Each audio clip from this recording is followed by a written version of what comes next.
Welcome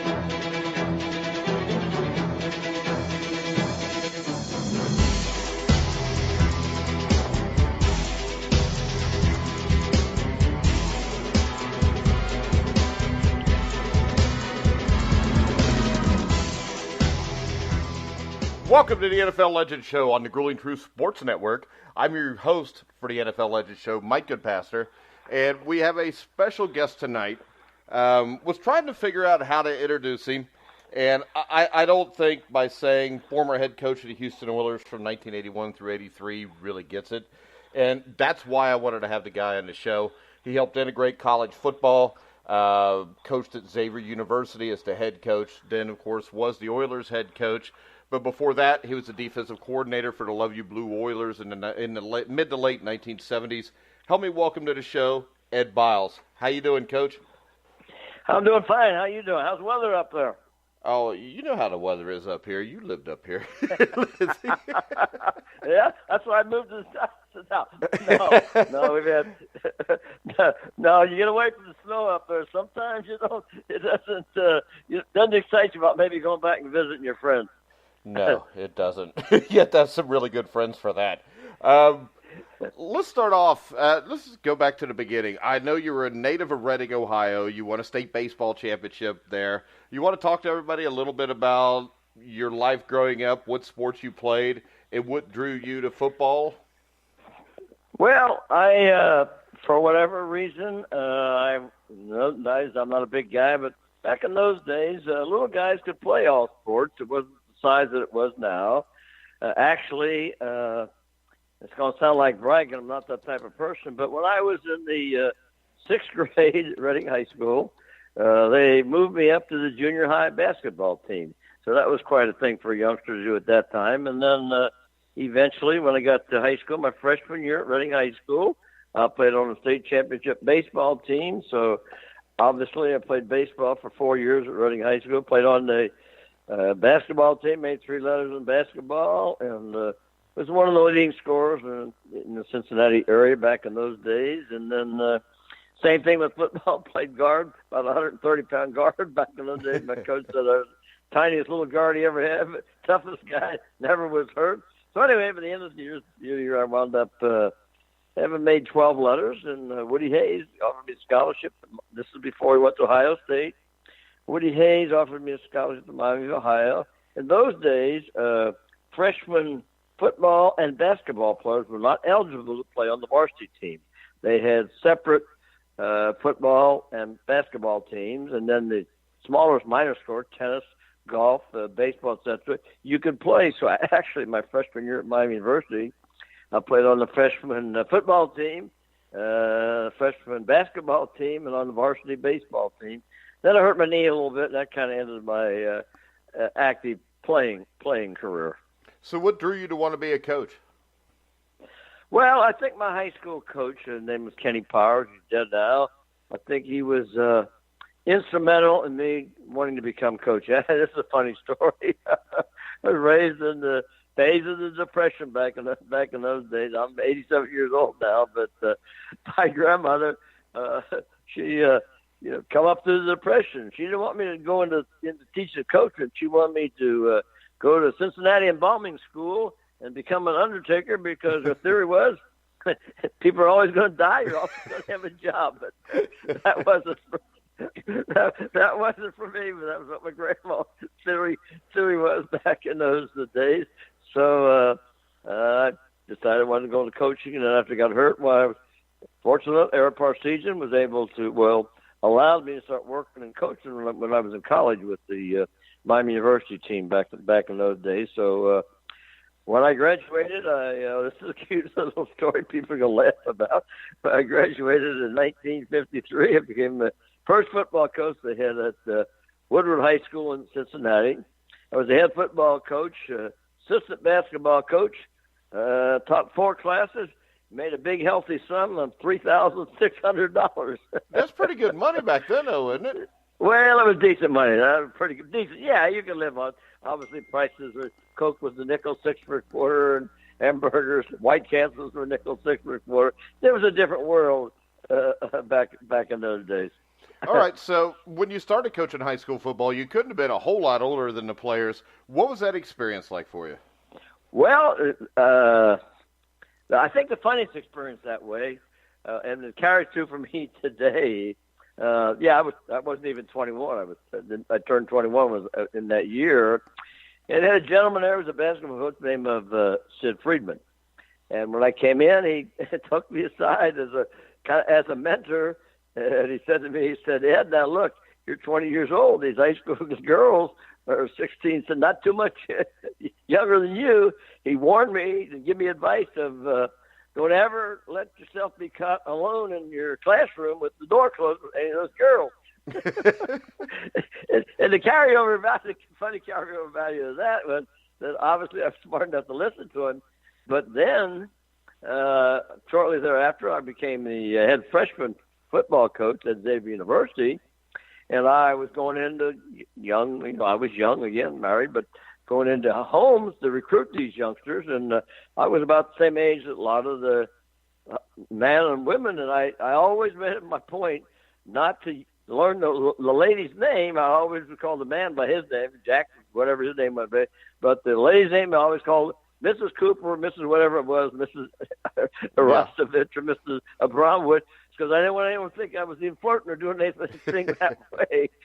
And the carryover value of that was when I went in the pro league was kind of the same way with the players' wives. I never called the wives by the first name, called the players by the first name, obviously, but the wives' name was always Mrs. But to this day, I'm terrible about ladies' names. I have a hard time remembering ladies' names. Hey, you're a man ahead of your time, because that's the way everybody's got to be nowadays. Yeah, but that's what it was. Yeah, and then in 1961, you said you were the Xavier freshman coach. You were named the head coach at Xavier. After 2 seasons, you compiled a record of 11-8-1. You were offered a defensive assistant's role at the University of Notre Dame under Eric Parsegian. What made you turn that down? Well, I had to make a decision whether I wanted to be a big fish in a little pond or a little fish in a big pond. It's that simple. Basically, if I had gone to Notre Dame as assistant coach, I'd have been one of, back in those days, 7 or 8, now 17 or 18. I'd have been down the line or where I was the head coach, and basically that was my thinking. I decided to stay where I was at and be the head coach and see what I could do, go from there. That was the real reason I turned that job down. All right. Now, when you get to Xavier coming from the high school role, what do you think were the differences? What was the biggest adjustment to coaching college kids over high school kids? Well, all 3 levels, high school, college, and pros, Mike, are 3 complete different eras. It's all football, obviously. At the high school level, you are teaching fundamentals, teaching the youngster how to block, how to tackle, how to carry the football, how to not fumble, all the very fundamental things you are trying to teach a youngster at the high school level. When you move to the college level, it becomes such a recruiting race now. The guy who gets the best toys wins, so to speak. So recruiting at the college level, but now people won't understand it, or they won't believe it, or they won't think it. But when you go to the professional level, you almost revert back to what you're doing at the high school level, because now at the professional level, you're coaching a youngster who was the best high school football player at his school. He got a scholarship to go to a big-time school.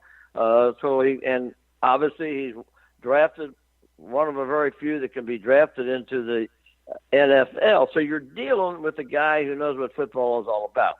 Now, he makes his money, gets increases in pay by making Pro Bowl, first, second team, making the playoff, all pro, whatever it might be. So what he wants you to do is make him a better football player.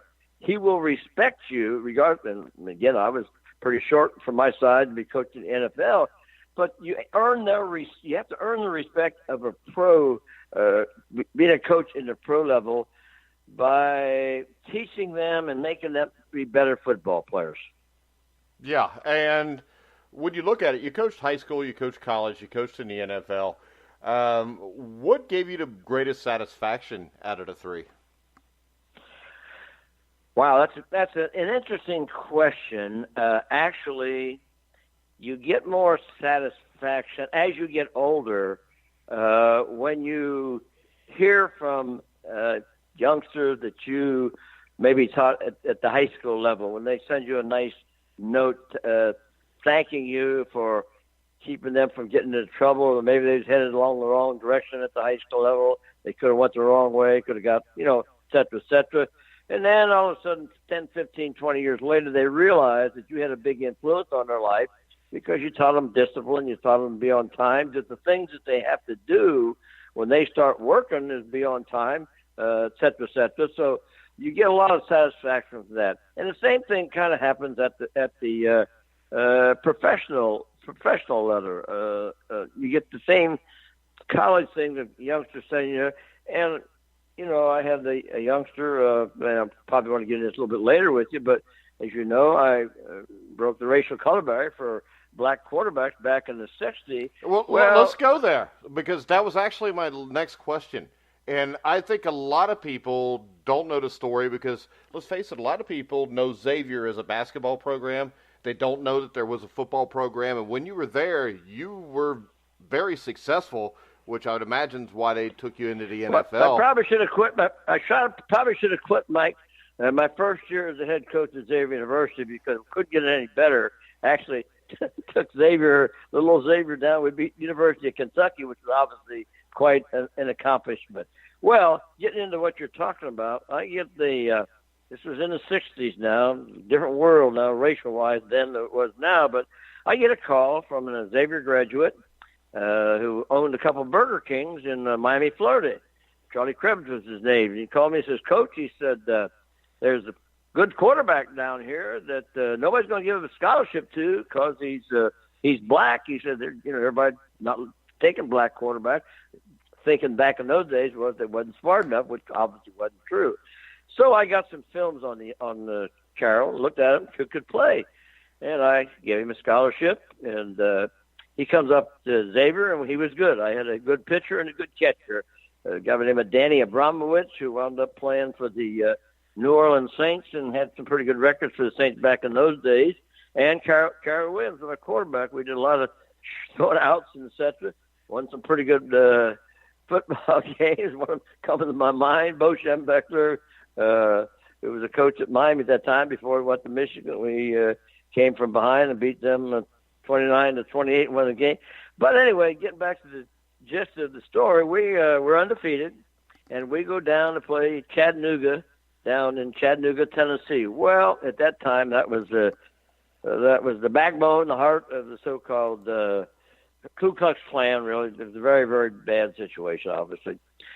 And the pregame meal is over, and I'm in my room waiting. I get a knock on the door from the trainer. He says, Coach, Ray Baldwin was his name. He says, Coach, we got a problem. I said, what do you mean we got a problem? We just had a pregame meal. Everybody's ready to go. He says, look out the window. Well, I look out the window in full gear. I thought there was about 5,000, probably about 500, 400 or 500, but full gear, dressed in top to bottom, the hoods, the robes, et cetera, et cetera. Well, I got to walk out of that hotel with arm in arm with my quarterback, Carroll Williams, to the buses. And I don't want to repeat it over the air. Yeah. Obviously, you can imagine I'm a nigger lover, and on and on and on. Terrible, terrible, terrible things they were saying to the both of us. And we're both scared, quite frankly. We're not sure that they're going to shoot us or maybe kill us, that type of stuff. It was scary, very, very scary situation. But we made it to the bus, made it to the game. But the result of the story was at the end of that ball game, the last play of the game, we kicked a field goal, and it went inside the right uprights of the goalpost. But the officials said no good, waved it off, run off the field. Of course, there was no instant replay, no TV, no way you could do anything about it. And that gave us the first loss of the year. And by the time the end of the year came around, we had only lost one game.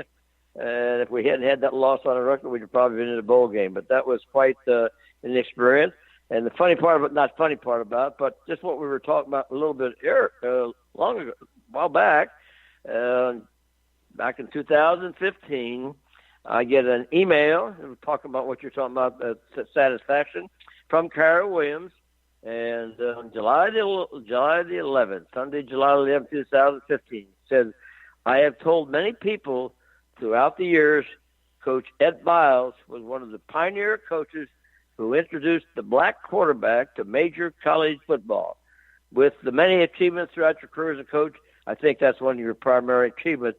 Now, you can't buy stuff like that. You know what I'm saying, Mike? I mean, that's kind of going back to what you talked about earlier, satisfaction, that of thing. But that young man, well, he's not a young man now. He's in his high 60s, early 70s now. But those are some of the things that make you feel good. Well, see, and that's one of the things that impressed me about your career, especially when I did the research, because you'll see high school kids saying that. You'll see college kids like Williams.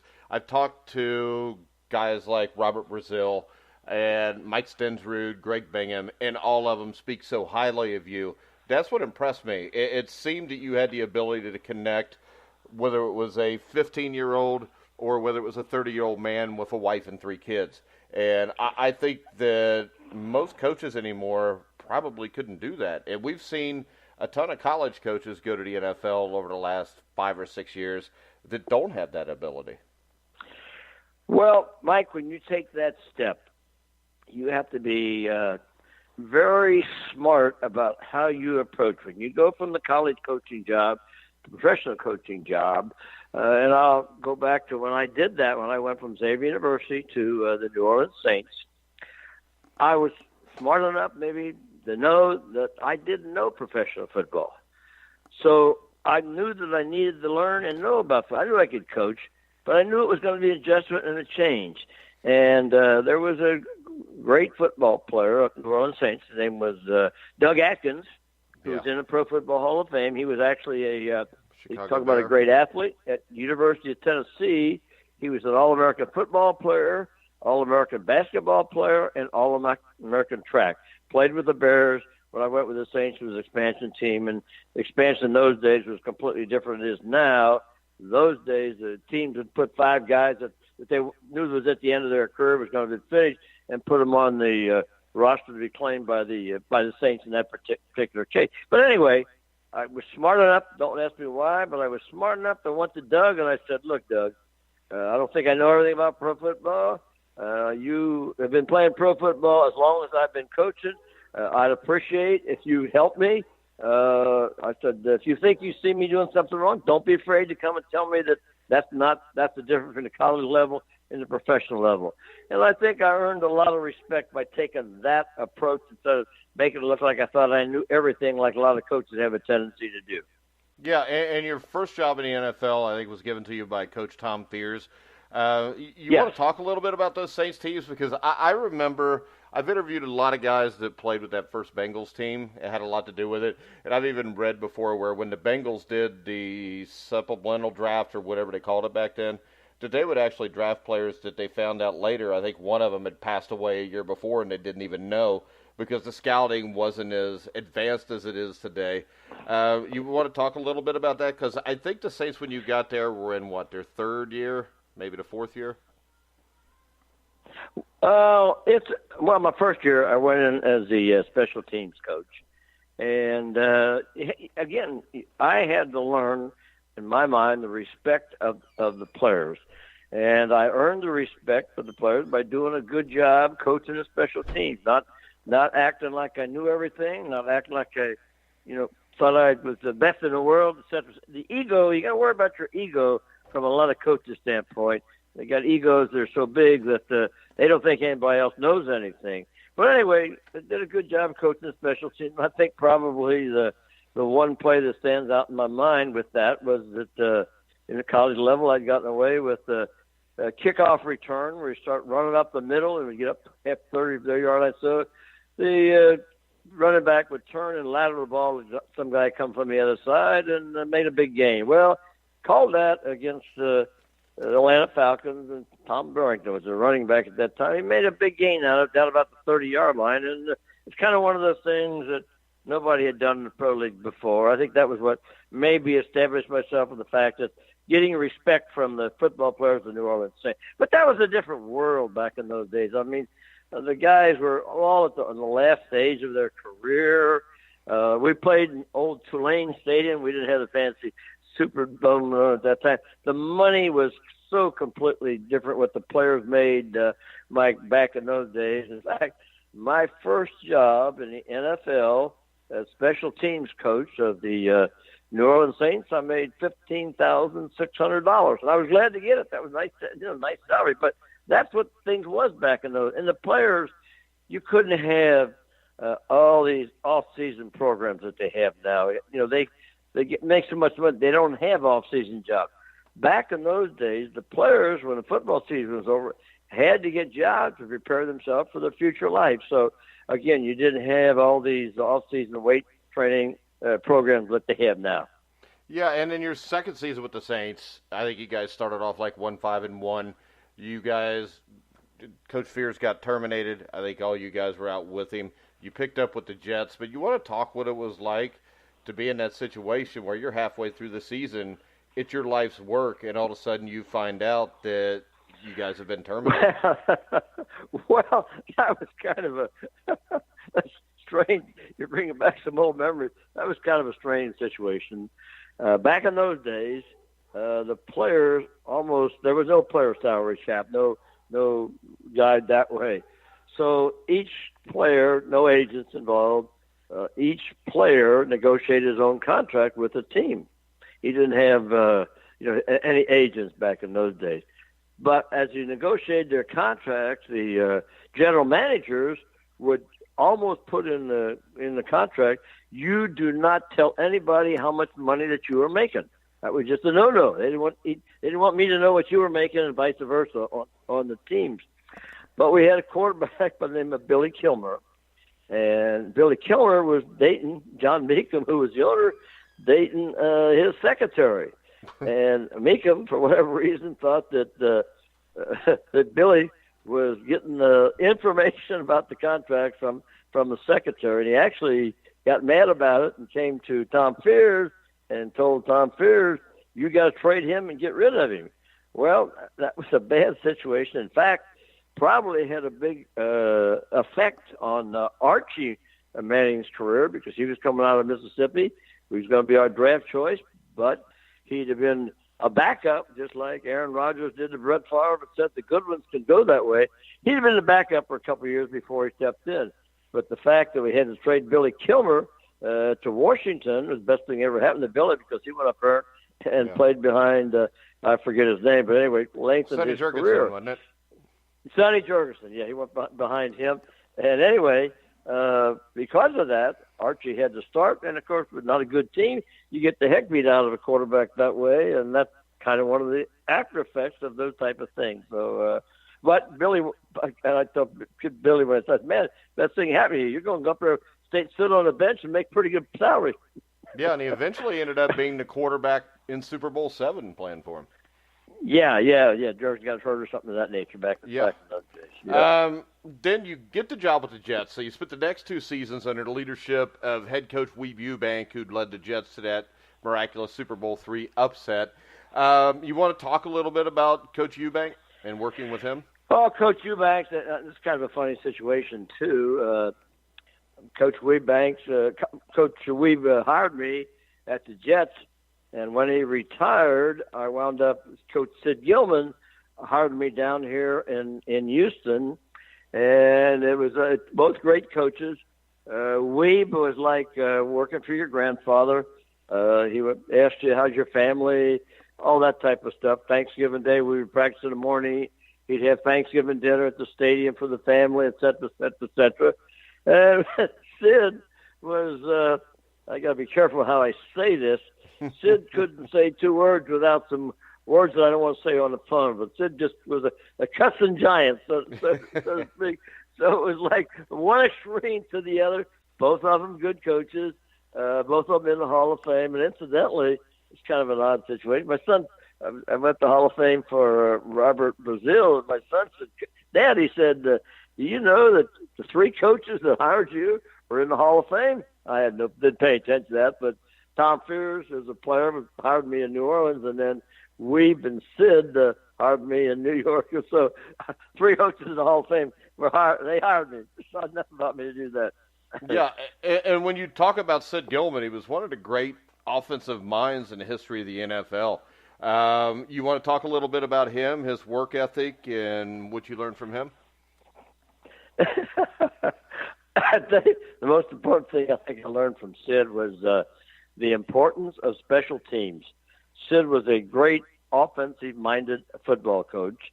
He didn't care much about defense at all. I think sometimes with the defensive coach, we felt like Sid wanted to let him score so he could get the offense back on the field, set offensive record. But he was a great, great offensive mind. But the one thing that I learned back in those days is that the importance of special teams. He really, really, really emphasized special teams. We spent a lot of time on special teams. But he was really a tough old codger back in those days. He had taken over here, and they had been 1-13 and 1-13. And the first meeting we're sitting in, we're getting ready to practice. In fact, we were practicing Huntsville, Sam Houston State up in Texas here, right next to the prison. At the very first meeting we sit down in, and they talk about practice plan, and all of a sudden we come to the part which they call skeleton, which is 7-on-7. You get most practices, you begin with individual, then you go into group, and then you go into team. And group consists lots of times of the offensive quarterbacks and receivers and running backs working against the defensive linebackers, secondary, that they call 7-on-7. Well, everybody is very careful. They want to get guys hurt, but they finished practicing. King Hill said, all right, we're going to have the skeleton pass thing, and Sid stands up and sits out, and we're going to do it live. Nobody does it live. Well, every coach there, they looked up at Sid and said, I don't know who said it. One of our coaches said, Sid, we're going to get guys hurt. Well, I don't want to use the word that he used, but basically it was, we don't care. They've been so bad, if they get hurt, so what? They can't. So we scrimmaged skeleton live. And Sid was a great person and a great coach, but his personality was completely different. In fact, he made one of the best trades that didn't get much credit for here. He wanted to put in the now everybody calls it the 3-4 defense. But there's only one team back there, the Miami Dolphins with Don Shula and Bill Arnsparger. They were the first team to put the three-man line in, and they call it the 53 because they didn't have any name to put on it. They had a linebacker named Bob Mathis, whose number was 53. So he called it. We looked at all the film of that team to see how come they were undefeated, et cetera. And looking at the film, we realized that the key to the 3-4 defense was you had to have a nose guard, a good nose guard. Yeah. If the center can block the nose guard one-on-one, you can't have that defense. So in looking, we realized that we needed a nose guard. He traded a defensive tackle, I won't mention the guy's name, but he couldn't play, to Kansas City, and he got Curly Culp and a draft choice. The draft choice, Robert Brazile. So we wound up getting the nose guard who nobody could block one-on-one, and the linebacker who was one of the best to ever play the game, Robert Brazile. That was the beginning of the putting together the staff that eventually got the Love You Blue stuff going here when Bum took over, and Sid was responsible for the good portion of starting that. Yeah, and Sid retired at the end of, I think, 74. 1975, Bum Phillips becomes the head coach, named you the defensive coordinator. You want to talk a little bit about your relationship with Coach Phillips? Well, that's kind of a funny story, too. Sid Gillman, Sid hires Bum and I. Well, my family was in New York. I was coaching with the Jets, and Bum's family was in Oklahoma. He was coaching at Oklahoma State at that time. So, actually, Bum and I lived together in a place down here in the Gardens of her. It was a new apartment complex, but we actually lived together for about 2.5 months. While again, my family was in New York. His was there. We wound up coming out to an area called Quail Valley here, which was at that time the very first golf course home developed in the whole Houston area. We wound up buying homes close to each other. That was the beginning of our relationship. And then Bum would pick me up every morning. He'd drive a pickup truck, and he'd pick me up at my house, and he'd slide over to the passenger seat. I would drive the truck down to work and come back every night. So we were extremely close for a long, long time. And Bum was a different kind of person too. The coaches couldn't do. There's no coach that was able to be with his players and do the things that Bum does. You can't picture coaches going out and drinking beer with their players. Bum did that. He was fortunate that Sid got some good assistant coaches that knew what they were doing. But, you can't picture Bear Bryant or Tom Landry or Don Shula or any of the great coaches in the Hall of Fame going out and drinking beer with their players. But that was Bum. Maybe and, John he Madden. never John Madden might. Mike Goodka. Let's see. Yeah, none of those guys did it. Nobody. I don't know of any other coach in the history of the game who did it. But it was natural for him. That's the way he was. He was that kind of a person. Good, a very, very good person. But he was very good about letting his coaches coach. I was his defensive coordinator for 6 years. I think it was 6 or 7 years. And never once did he ever come into a meeting. Never one time. I got one time. It's kind of a cute story too. Only one time did he ever say anything during the course of the game. Where we go play the Miami Dolphins down at Miami, and I had a theory when I was the defensive coordinator that when you were backed up on your side of the 50, or would play conservative, not ultra conservative, but didn't worry about doing a lot of blitzes. But once you crossed the 50-yard line and were starting going in, maybe the chance to score, I wanted to gamble a little bit, call blitzes, et cetera, et cetera, et cetera. Well, I call a strong safety blitz against the Dolphins about 35-yard line. They made a play. I think they picked up about 20 yards on it. And Sid kind of down the sideline, he said to me, he said, Ed, he says, that's the dumbest call I've ever seen you made.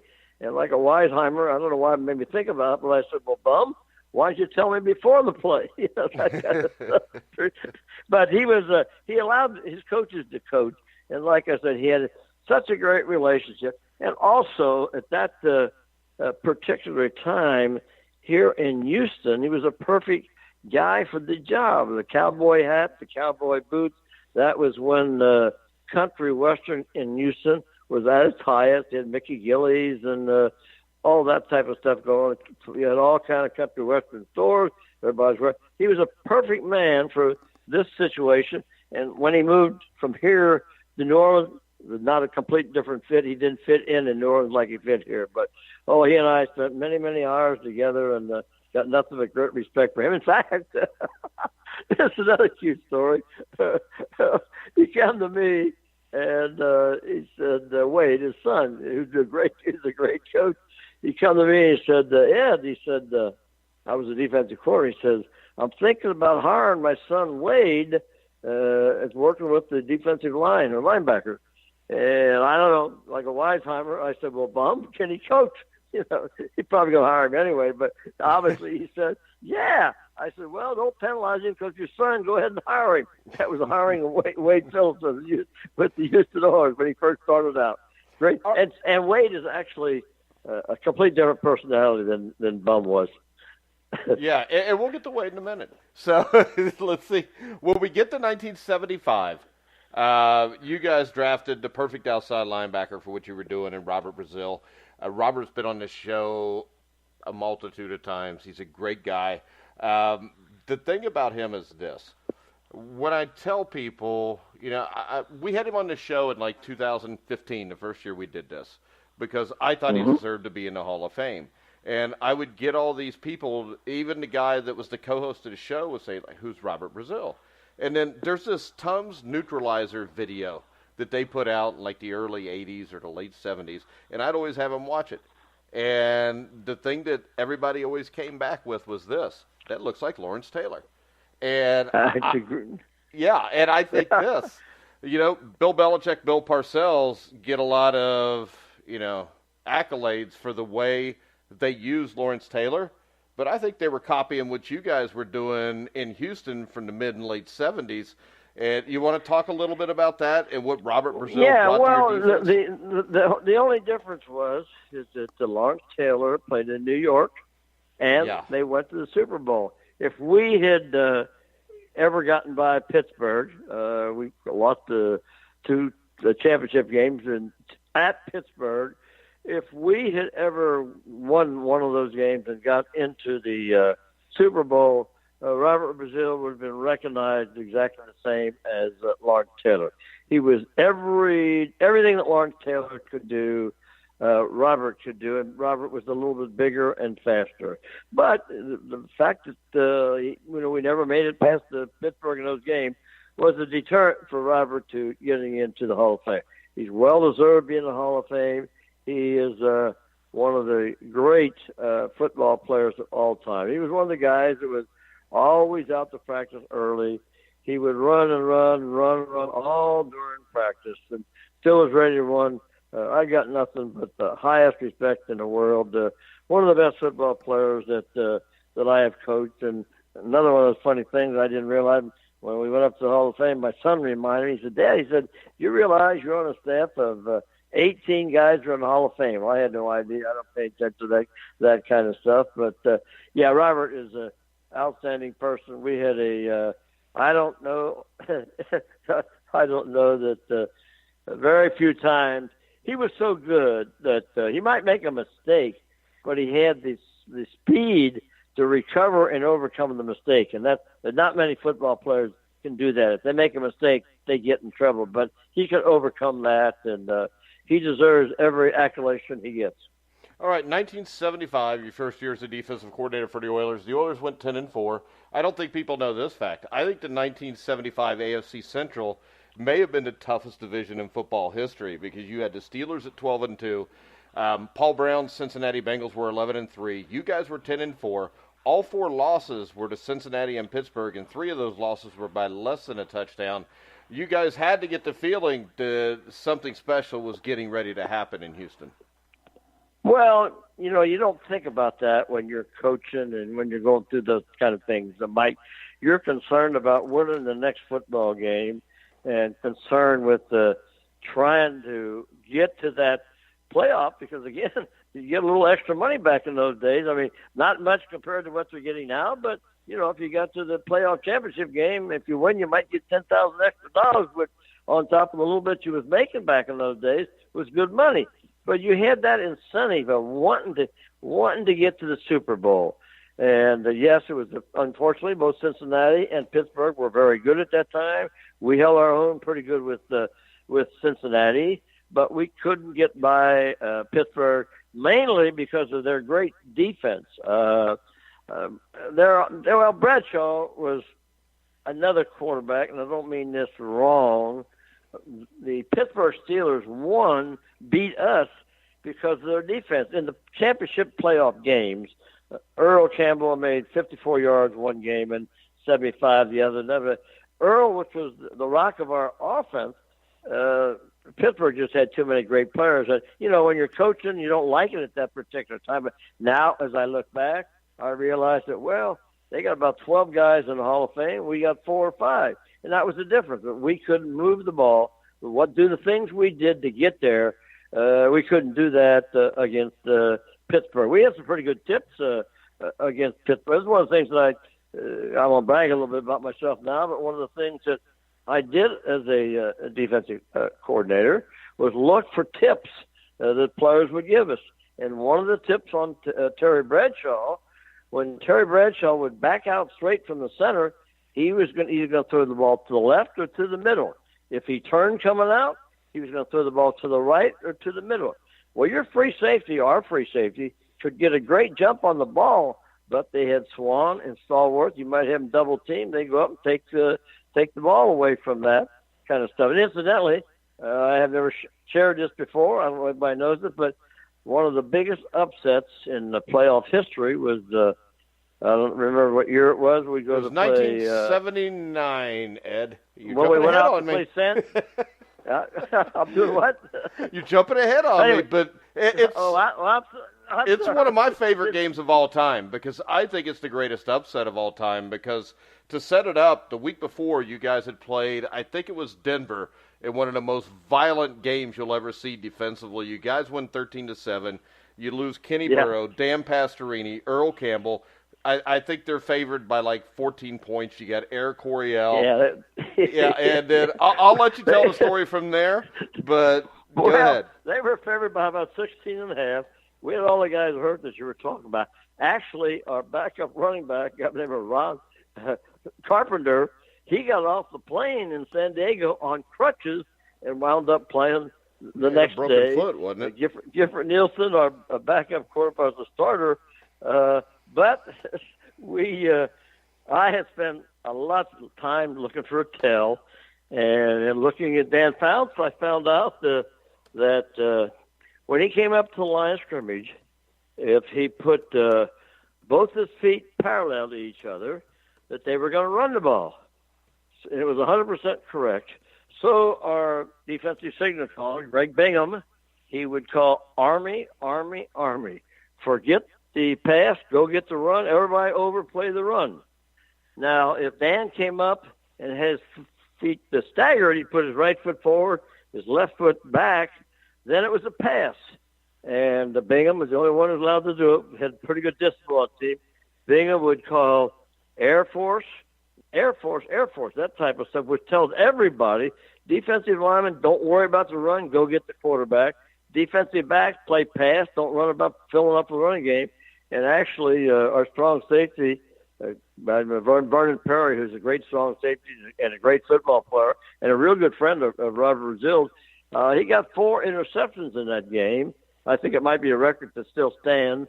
But that was all come about because a lot of extra time is spent looking at films on the team and trying to figure out tells to help your football players. Yeah, and the thing about Vernon is, I think in the 77 Grey Cup, which he played in, he intercepted like 3 passes and won the Grey Cup. And then he picks off the 3 or 4 passes in the playoff game. And then I think, didn't he get a pick 6 to start the 79 championship game? Yeah, you may be right. You may be right. He made a lot of great plays and was an outstanding strong safety. He was a very good strong safety. All right, so but anyway, that was probably that's in the top 10, obviously, upsets in playoff game history, I'm sure. Yeah, I think it is. I actually wrote 2 articles in the last 5 years about it. That's how much I like the game. 1978, you guys drafted Earl Campbell. And offensively, you guys had been a little bit behind. You had Earl Campbell, Dan Pastorini, you talked about Rob Carpenter, who was a really good running back also, Kenny Burrow. So the offense was now catching up to the defense a little bit at least. Still mainly a defensive team. But I think when everybody talks about the greatest Monday Night Football game of all time, and they were all bringing up that Chiefs-Rams 54-51 Miami game. Dolphins. Yes, the Miami Dolphins, 1978. I would have been like 9 or 10 years old. I'm a Cincinnati Bengals fan who was actually singing the Love You Blue song by the time that game's over. I mean, that atmosphere. And unfortunately, I didn't become a Houston Oilers fan. I was still a Bengals fan. I've suffered for that for the last 40 years. You live up that way. You should. I know, but I shouldn't have. No. You want to talk a little bit about that game and that atmosphere? The game. Well, the atmosphere was, it was a good football game. And this is another thing that people don't realize. When you're down on the sidelines coaching, you really, really, really, very rarely do you have any idea about the crowd noise. Your mind is, what's the next play, what's going on? You're not paying any attention to the atmosphere of the crowd. But that particular game and the run with Earl was probably the only time in my coaching career that I ever heard the crowd noise being so loud. And that was the beginning of the so-called Love You Blue, Earl Campbell era here in Houston, playing the Dolphins, who was a great football team at that time. And Earl made that great run down the sideline, and the place just went completely crazy as he made that run down the sideline. But that was a historic moment in Houston Oilers football. Yeah, and we talk about that time in Houston Oilers football. What was the atmosphere around the city during those 2 or 3 years? Because it seemed to be electric, and still, even to this day, I mean, there's Facebook group pages just exactly for this team, and I think it was something that you very seldom see, the love affair between a team and a city, the way you had for a few years with that. Well, the whole thing kind of revolved about that era, which was kind of the country western era time in Houston, Texas. You had Gillies, the dancing in the country western dance joint. Yeah, you had Urban Cowboy with John Travolta and Sissy Spacek. Yeah, all that type of stuff was going on then. And Bum, being the cowboy that he was, he had the cowboy boots and the cowboy hat. He fit right into that atmosphere. Everything really evolved into being the perfect setting, the perfect feeling. And then those two lady school teachers, came up with that song, "Love You Blue" song. They didn't get the credit for it; someone else took it. But it was two school teachers who came up with that song. That atmosphere just went right into the atmosphere as everything at that particular time. And another thing along those years, we get beat by Pittsburgh, and the season is over, and we're flying back from Pittsburgh, and the pilot comes on the airplane phone and tells everybody that, when we land, you can't go home. You got to go to the Astrodome.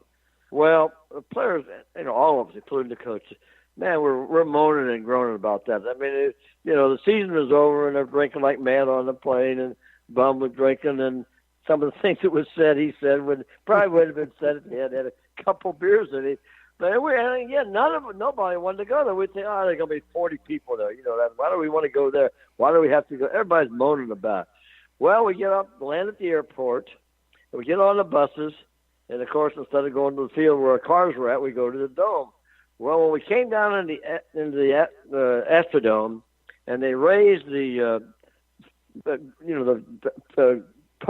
barrier to get in, and man, when we come in there, and that place was packed. I mean, just completely packed. That was another one of those outstanding memories you have, where we came down in there and all those people were there. It was something. But like I said, originally everybody was moaning and groaning. Our season was over. We didn't go there. But the reactions of people being so loyal and that whole party atmosphere was just something. That's something will probably never be duplicated again any place. Yeah, and if you think about that team, in '78, you guys beat the Patriots in New England. '79, you beat Miami, I think, in Miami. '78, you beat Miami in Miami. So you guys won 3 or 4 road playoff games. The only home game I think you got was against Denver in the '79 wild card. What was it like, the Steelers rivalry with the Oilers? Well, it was a great rivalry. Obviously, we wanted to beat them, and they wanted to beat us. And it was, as you had mentioned earlier, at that time, probably the toughest division in NFL football. You don't want to get beat. If a team is beating you, you don't think. Back then, I didn't think about the fact that they had all these Hall of Famers. Only thing I could think about was, how can we beat these guys? How can we win? We had one situation that actually was the beginning of instant replay. It was one of those games where Mike Renfro made a great catch, come down in the end zone. We all thought we had a touchdown, but as soon as I saw the one official look for the other official for help, I thought, well, we're screwed. I said, waited on the side, so they're going to take that away from us because the guy on top of it didn't make the play, and usually the guy won't overrun it. But anyway, that was a play that we would have been in the head late in the third quarter. Don't know whether we'd have won the game or not, but that was really a tough thing that happened to us with Renfro, the Renfro catch, so to speak. And what would happen in the fourth quarter, I don't know. They were awful good. Whether we could stop them or not, who knows?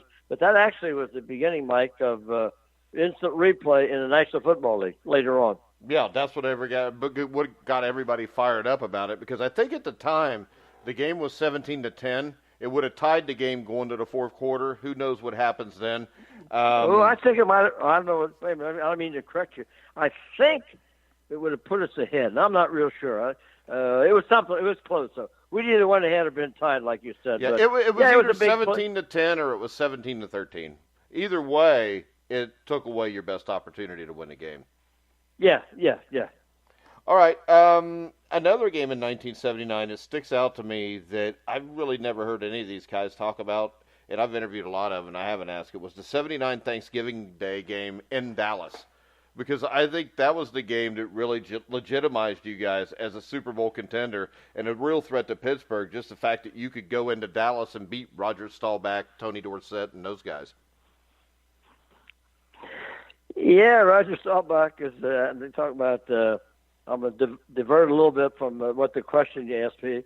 But Roger Staubach, I knew Roger Staubach back when he was playing high school football in Cincinnati, Roger Ohio. Bacon, wasn't it? Was it Roger Bacon or Purcell Marion? Purcell. Okay. He was at Purcell High School. I was the head coach at Xavier at that time. I tried to recruit Roger like mad. Two of his players that was on his team with him, a guy named Roger Thiesing and Jim Higgins, I got them. Roger Staubach would have wanted to go to Notre Dame, and he'd have crawled on his knees to go to Notre Dame, but Joe Koharic was the coach, didn't offer him a scholarship. Roger Staubach also, the Ohio High School All-Star game, Roger didn't start as a quarterback his senior year. The coach, Ankney, Ben Ankney, had his cousin, whose name is I may have the name wrong, but Ankney was the quarterback, so he actually started his relation over Roger Staubach. And then, since Notre Dame didn't get Roger Staubach, I kept trying to recruit him. Well, Roger, the Navy Academy didn't really know whether they wanted to give Roger a scholarship or not. They came up with this thing that he had a math deficiency. Most people probably don't know this, but Roger Staubach went to New Mexico Military Academy for 1 year to overcome that math deficiency.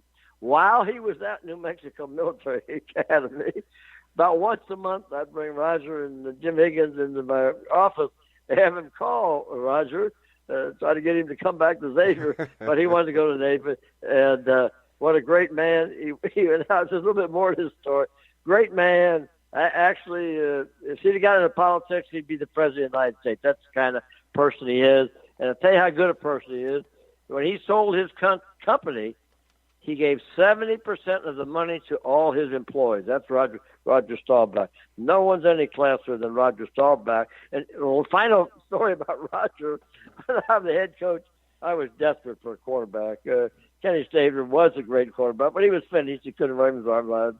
And Gift Nielsen, wonderful Mormon, good kid. But so I talked to Roger. Roger, come on down here. Play with me one more year until I get Warren Moon out of the Canadian League. He said, Coach, he said, I'd love to, but Tex Schramm is not going to release me from my contract to come to Houston, especially to play. That's a Roger Staubach story for you. But getting back to that game, Earl had a tremendous football game, and it was again one of those games that anybody who was there or watched on television, it will always remember that game. All right, we go to 1980, and Dan Pastorini ends up being traded for Kenny Stabler. What did that do to the chemistry of that team? Was that harmful, helpful, or? Well, it was probably one of the dumbest things that Bum ever did, and he admitted, I'm not talking behind his back, rest his soul, he was a great man and a great person. But he got upset with Dan for whatever reason and wanted to trade him. And he did. He wound up traded Dan to Oakland.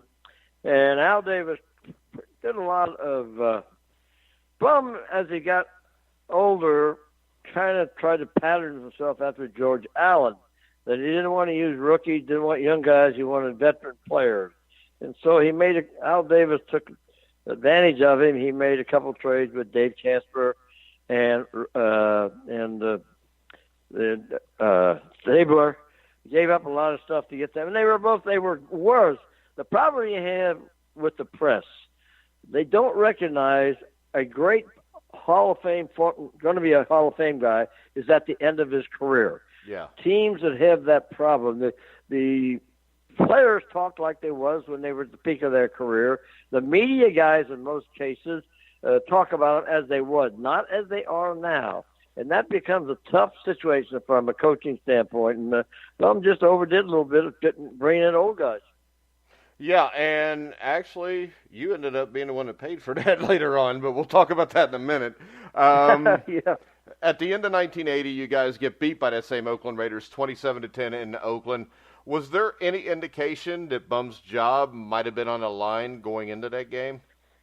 No, none whatsoever. None of us even thought about anything that way.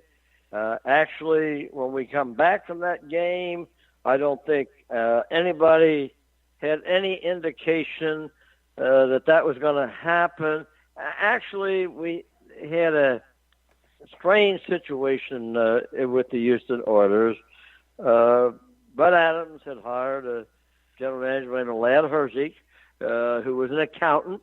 He came here. He was working for Arthur Anderson in Cleveland, Ohio, and Art Modell recommended he wanted to get into football. And Bud hired him, and he was a very, very, very, very smart money man. He made Bud Adams tremendous amount of money, and all Bud had like 18 businesses, and he straightened lots of things out.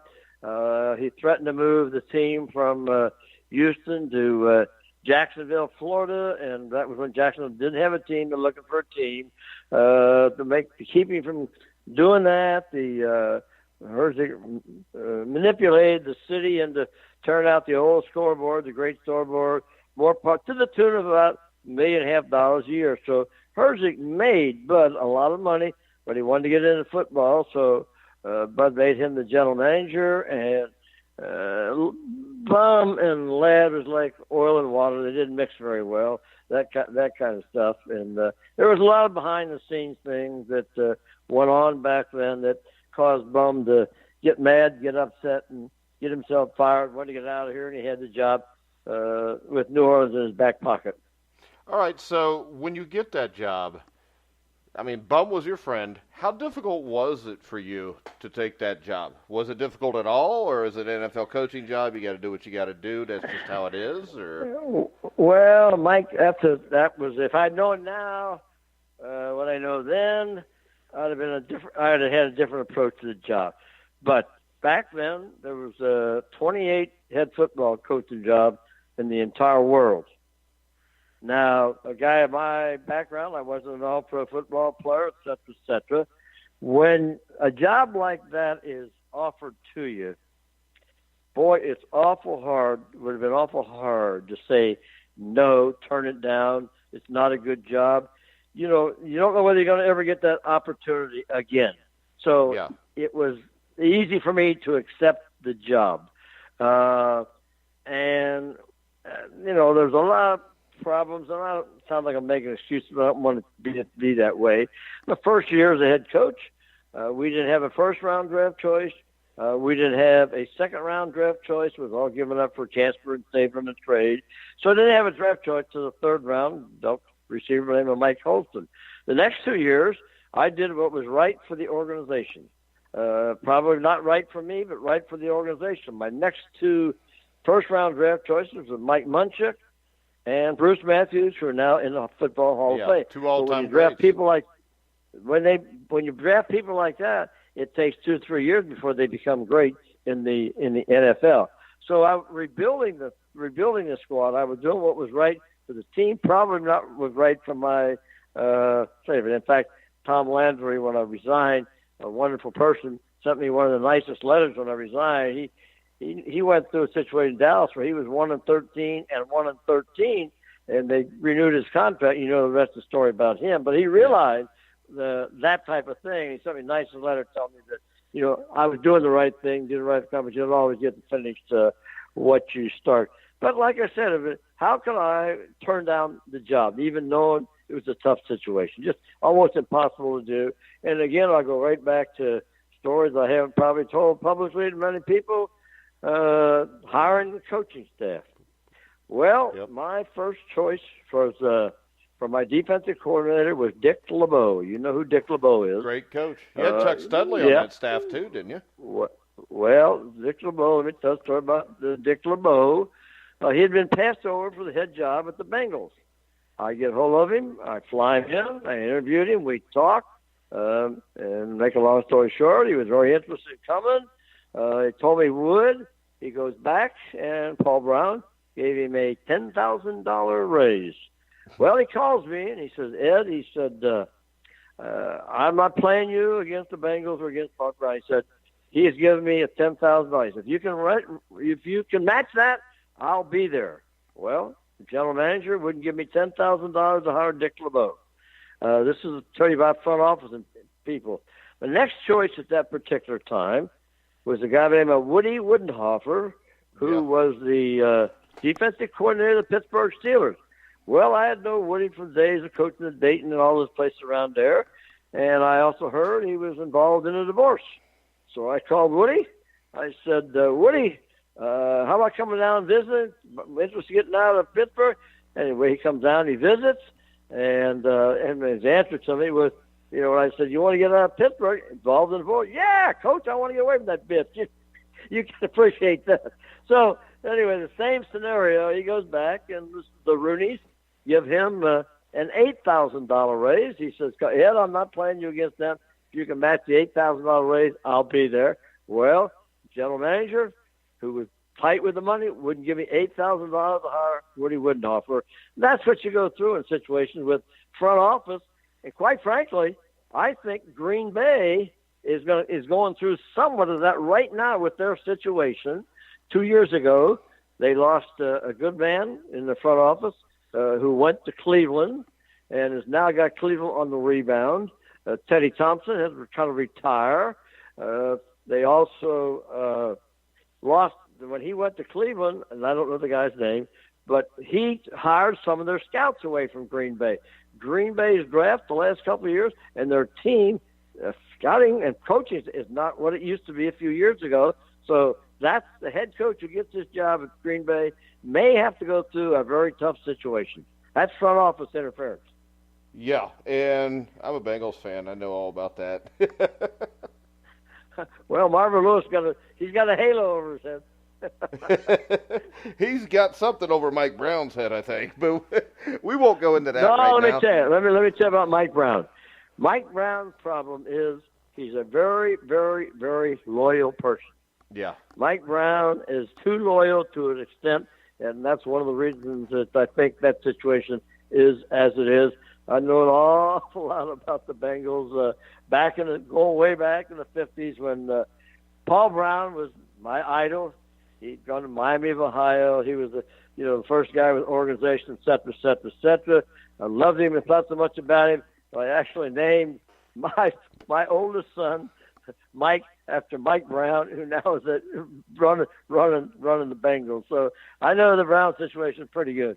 All right. Now, another thing people probably don't know about you is the fact that you are one of the main reasons, if not the main reason, that Warren Moon ended up being the quarterback in Houston. And you talk about the Hall of Famers you brought in, too.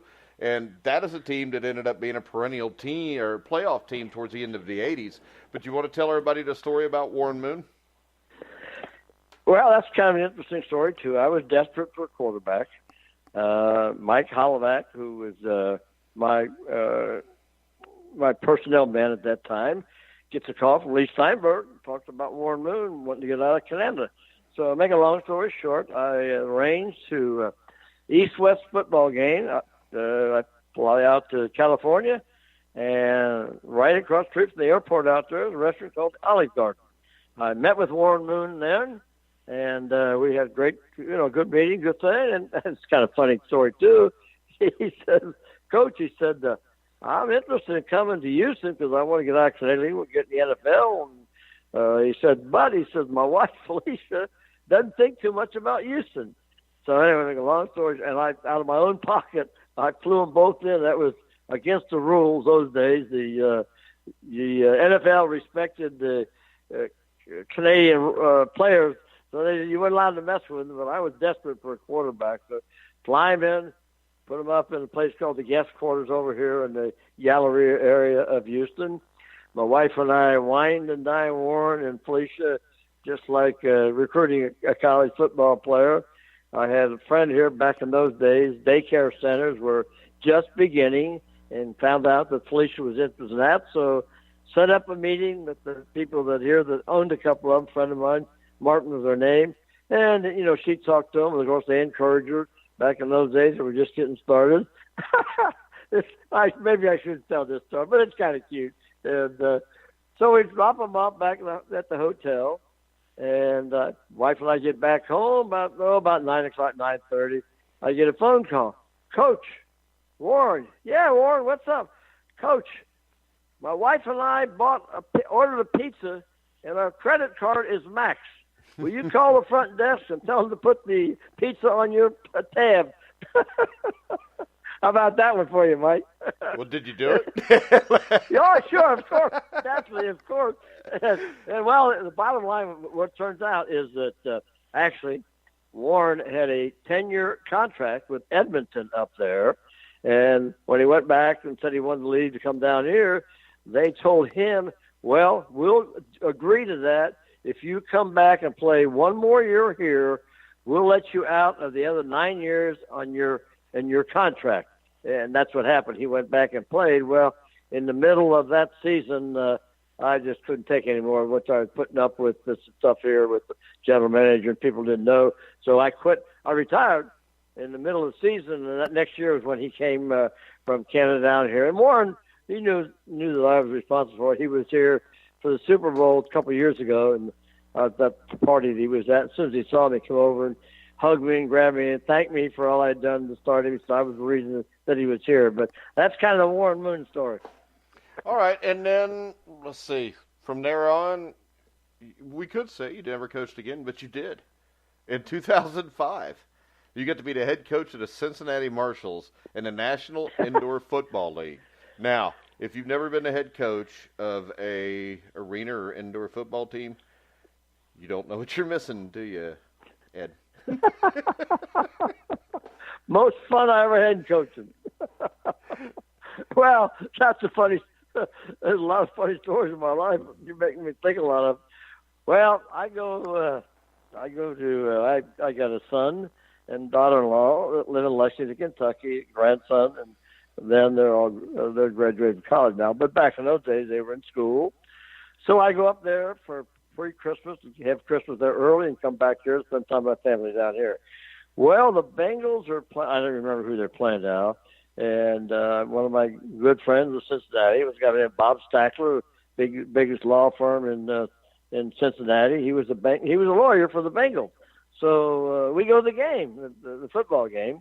It's on a Sunday, obviously. At halftime, we're standing in the suite there with eating, drinking, and having I don't drink, but I mean eating and having that kind of stuff. And the guy comes up to me, and it was Patterson was the last name. He says, "Hey, it's all these people down here know you." I said, "Well, I'm from Cincinnati originally. I'm in 3 Hall of Fames here." I said, "Yeah, they all know me because they coach there." He said, "Well, you just be the guy I'm looking for." And I said, "What are you talking about?" He said, "Well, I'm putting together an indoor football team here." He said, "I'd like to talk to you." He said, "You want me to stay overnight?" I said, "No." I said, "I got to go back to Lexington. I'm going home for Christmas." I said, "Get home with me after Christmas and maybe we'll talk." So anyway, I don't think he liked that, but I didn't care. I didn't have any idea about indoor football. So he's living in Florida. And anyway, about 2 days after the first of the year, I get a call. He says, "Hey, I want to fly you over here, Coach, to talk to you about the job up there." He had no idea I would take the job. So I said, "Well, I'll go over and talk to him." I fly over there, and I made all kinds of demands. Pay me this, yeah. Put me up in a place to live, yeah. Give me a car to drive around, yeah. Et cetera, to the point that then I got thinking. I said, "Well, boy, if I go up there, I'll see all my old buddies. I'll get to see my grandson to play some high school baseball games and have lots of fun." So that's how I wound up going back to Cincinnati for the Cincinnati Marshals indoor football team, and we had a good team. We put together a pretty good group of guys. We were cheating. We were paying the players more than what other guys should be. I was playing them for if you $20, if you made a $20 run, you got a $5 bonus. If you got 8 passes, you got I don't know. I was thinking of all kinds of incentives, giving money, and this guy was giving him the money to do it. So we were way ahead of the other teams. In the but league. then he ran out of money, didn't he? Well, yeah. Well, now you get to the rest of the story. About 3/4 away from the season, and my my good friend from Cincinnati, the lawyer Bob Sackler, he told me when I first got to me, he said, Ed, don't you put any money in this team. I said, don't worry, I'm not that dumb. I put into it. And he said, this guy might be a little bit of a con man. Well, turns out that he was a good con man. He beat the U.S. Bank, I think it was, up there, one of the banks up there, about $400,000 before they finally caught up with him. But I had been forewarned, so this is funny, too. I get my paycheck on Friday at 2 o'clock, 2:15, I would go across the river to the bank, cash it, take that cash. And I had a good friend lived up in Reading, Ohio. You know how to those. Anyway, I give the cash to him. I said, put this in your checking account. When I go back to Texas, send me a check for them. That's how. Oh, man. It was a great experience. Had a lot of good players, good plans. We had a good football team. We were first place until about 2 weeks before the end of the season when the bank fell apart. And I said, goodbye, I'm out of here. I'm not part of this. Right, didn't you have wasn't Brett Dietz your quarterback on that team? Who? Brett Dietz? What? Yeah. Yeah, because he ended up, I think he played in the main arena league for like a decade after that. He was a good quarterback. Oh, yeah. He was, well, that's kind of a funny story, too. Trying to think of the guy, the big old fat guy who played at the University of Kentucky, never made it in the NFL. Don't call him the big old fat guy. I coached Jared Lorenzen, remember? Who? What's his name? Jared Lorenzen. I guess that's what it is. But anyway, Patterson, the guy, he wanted to get him, and he was going to pay him all kind of money. I said, Patterson, this other guy is a better quarterback. I finally he had, my understanding was I make all the decisions football-wise. Obviously, I had that. So finally, I convinced him to let that guy go play someplace else. The Dietz was a better quarterback. It cost him a lot less money for Dietz than it did the guy you're talking about. You got me laughing so much now I'm crying. Well, see, that was funny. I got to do that because every day we're going to have you on Survive in Advance. It's our daily show at noon. I do with Steve Risley. This is my question, Ed. Have you ever heard the name Steve Risley? Some reason I think I have, but I don't really. It's not striking the light bulb.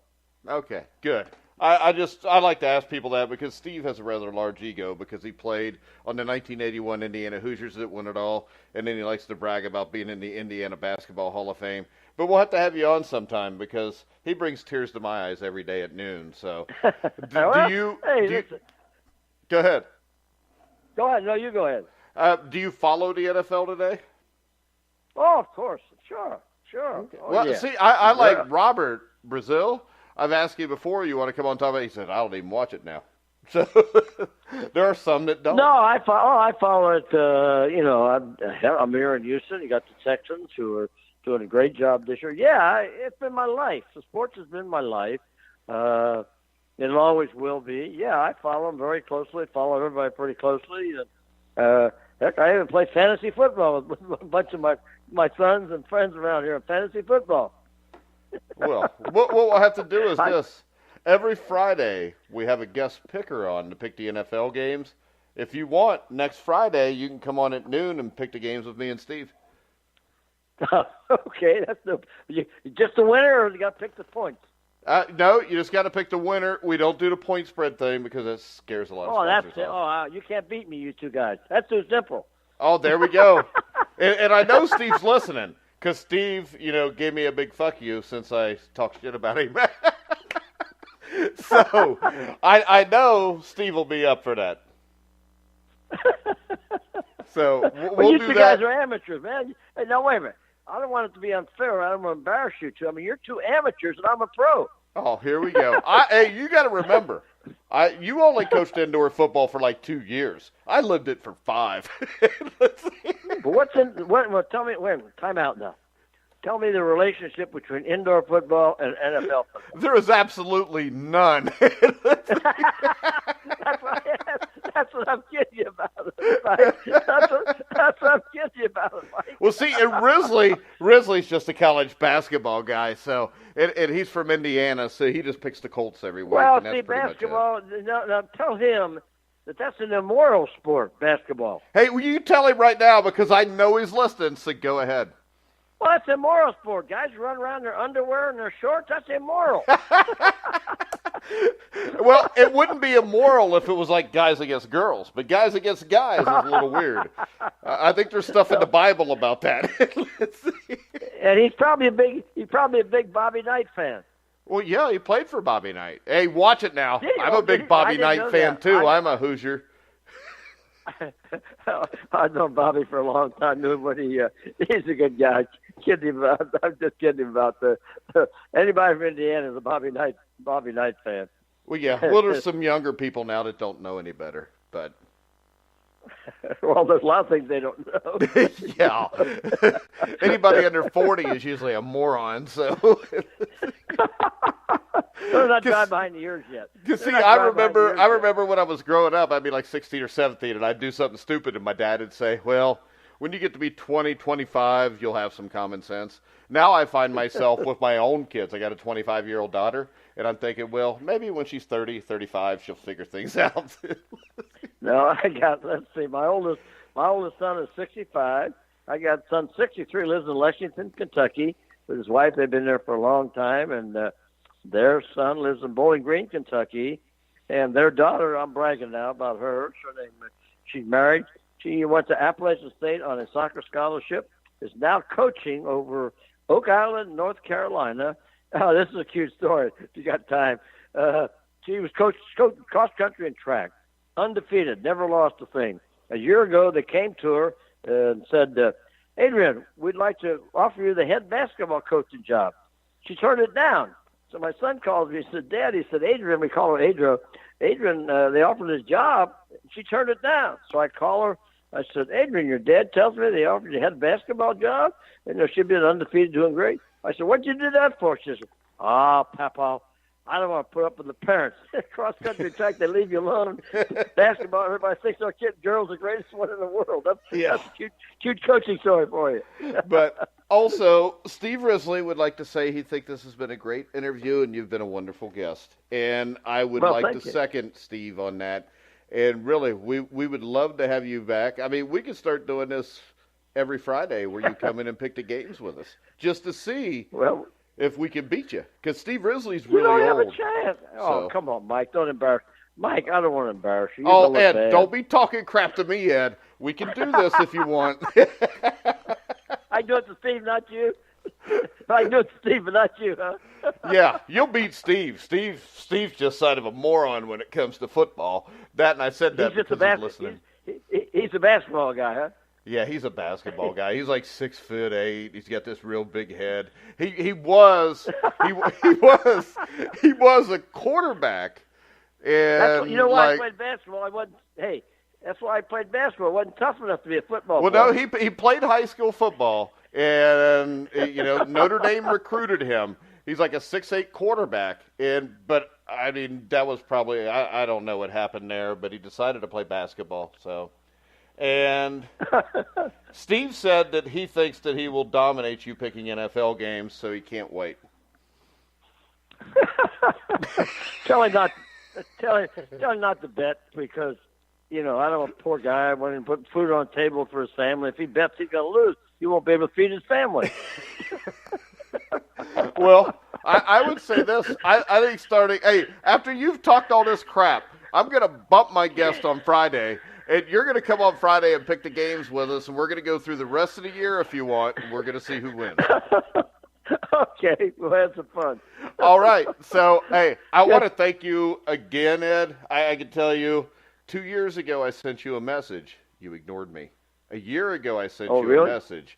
You ignored me, Ed. You hurt my feelings because I knew about the integrating college football. You were with Bum Phillips, Robert Brazile, who I really think a lot of, Greg Bingham, Mike Stensrud, all these guys.